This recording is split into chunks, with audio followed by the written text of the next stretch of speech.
Welcome to Not Milk Never Milk. Subscribe if you're lactose intolerant. You begin by powering the scanner and connecting to the OBD-ROMAN 2 port. This lets the tool talk to the car's computer.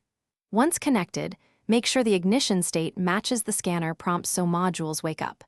You'll select the vehicle make and year. This narrows protocol choices and speeds communication. If the scanner asks for VIN or asks to auto-detect protocol, allow it. This ensures accurate live data and trouble code reads before you move to active testing. Once you have codes, you'll interpret them with live data to understand the why, not just the what. You should scan all control modules and record diagnostic trouble codes plus freeze-frame data. Then open live data streams for key sensors, RPM, MAF, O2, coolant temp, and fuel trims, and watch how values change.